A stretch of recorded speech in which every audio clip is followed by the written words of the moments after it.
네, 오늘은 14절부터 20절 말씀을 중심으로 해서 담대한 믿음을 가진 성도, 이런 제목으로 하나님의 말씀을 나누도록 하겠습니다. 믿음에 대해서 이야기할 때는 항상 등장하는 것이 우리는 무엇을 믿는가라고 하는 것입니다. 우리는 과연 무엇을 믿는 믿음이라고 하는 것을 가지고 있습니까?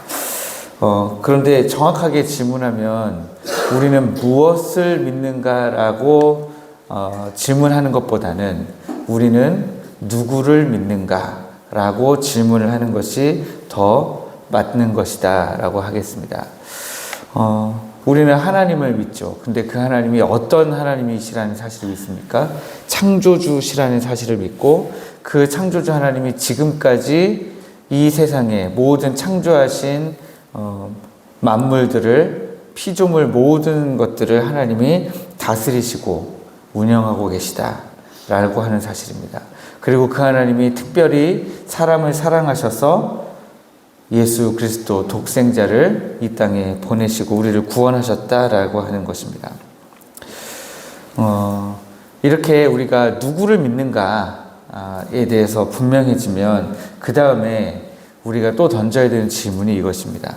그러면 믿음이라고 하는 것에 능력이 있는가라고 하는 것입니다.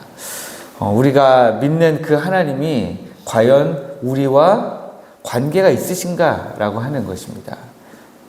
하나님이 살아계시다는 것을 그냥 믿는 믿음을 가진 사람과, 하나님과 그 하나님이 나의 아버지시다, 그 하나님이 나와 함께하고 계시다라고 하는 사실에서 오는 믿음의 능력은 완전히 다른 것이지요. 예를 들면 제가 포항에 누가 제일 부자입니까? 그 부자가 돈이 진짜 많더라. 나는 그 사실을 믿어. 그 사람이 진짜 부자라는 사실을 믿는 것과 제 아버지가 부자인 것과는 완전 다른 거죠. 제 아버지가 그만큼은 부자가 아니라 할지라도 제 아버지가 부자면 저랑 상당히 그 부자인 것이 저에게 영향을 주죠. 그러나 포항에 가장 부자인 사람이 여러 명이 있다 할지라도 그 사실은 저한테 아무런 영향을 주지 않습니다. 마찬가지로 우리 하나님이 계시다라는 사실을 그냥 알고 있는 사람과 그 하나님이 나의 아버지이실 때는 완전히 상황이 다른 것입니다.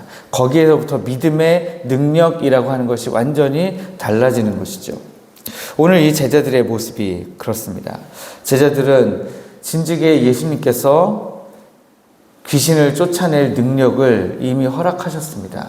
병 고치는 능력을 이미 허락하셨습니다. 주님이 이미 제자들을 다 흩어 보내시면서 제자들에게 천국을 선포하게 하시면서 이미 그런 은사를 허락해 주셨어요.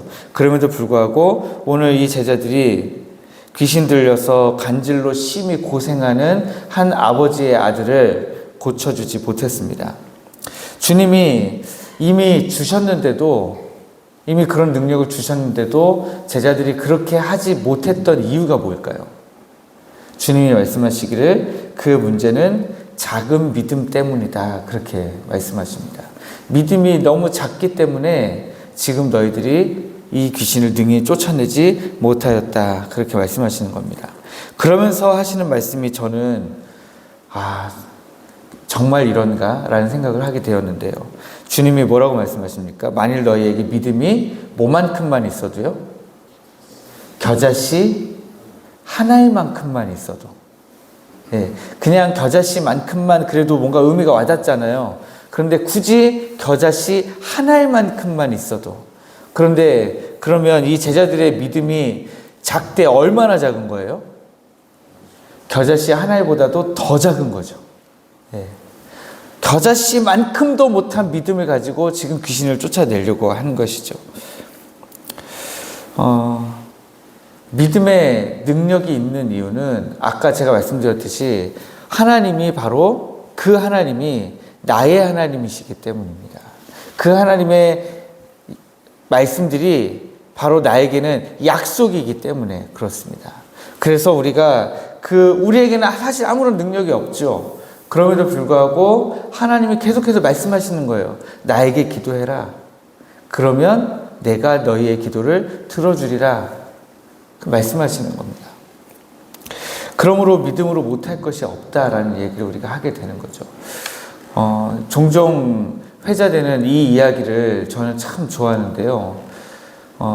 개울을 하나 놓고 그 다리가 하나 이렇게 사람들이 지나다니기 위해서 놓은 그런 다리가 하나 있었어요. 그래서 통나무 다리가 하나 있었는데 거기에 이제 사자가 이제 이쪽 개울을 이쪽 편에서 저쪽 편으로 건너가기 위해서 그 다리 위에 올라섭니다. 그런데 반대편에 그 새끼곰이 마찬가지로 반대로 건너가기 위해서 그 다리로 올라섰습니다. 올라섰는데 새끼곰이 보니까 반대편에 사자가 있는 거예요. 사자도 새끼곰을 봤습니다. 와, 이제 일촉즉발의 순간이죠. 이제 잡아먹히기 일보 직전이에요. 새끼곰이 힘이 없는 것은 아니지만 사자에 비할 바는 아니지 않습니까? 그런데 새끼곰이 마지막 힘을 다 내가지고 포효나 하고 죽자 라는 생각으로 앞다리를 들어가지고 으아 하고 막 소리를 질렀는데 사자가 조용히 돌아가는 거예요.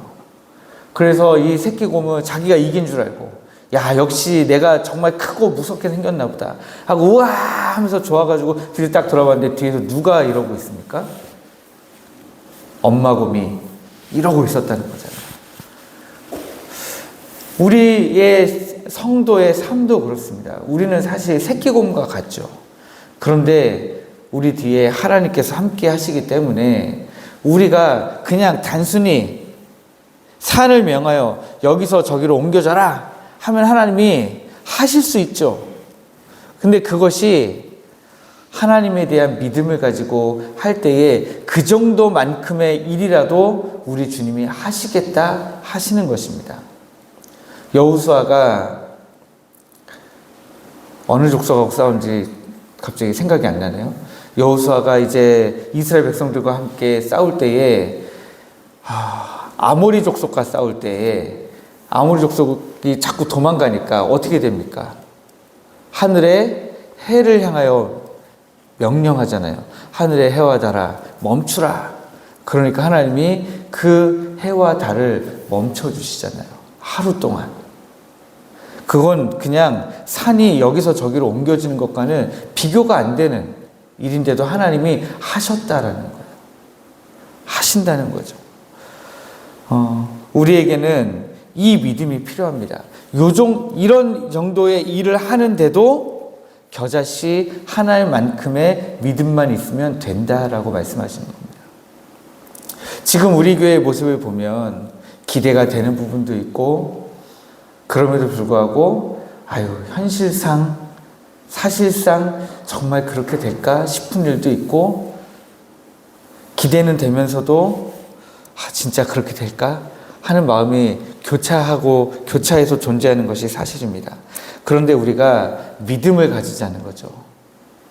우리의 교회 모습만 본다 할지라도 또 우리를 돌아본다 할지라도 마찬가지입니다. 우리가 믿음을 가지자는 겁니다. 그런데 그 믿음이 어떤 믿음이냐? 담대한 믿음을 가지자는 겁니다. 겨자씨 하나님만큼의 담대한 믿음, 그 담대한 믿음을 가지고 우리 하나님에 대한 믿음으로 기도하고 하나님에 대한 믿음으로 담대하게 행동하고 담대하게 결단하고 담대하게 우리 주님의 말씀에 순종하는 그런 성도들이 되시기를 주님 이름으로 축복합니다. 그럴 때에 우리 주님께서 그 산을 진짜로 옮겨 버리실 것입니다. 누구를 위하여? 자녀된 우리들을 위하여 그렇게 하신다는 사실을 우리가 굳게 믿고 그 믿음으로 살아가는 여러분들 되시기를 주님의 이름으로 다시 한번 축복합니다.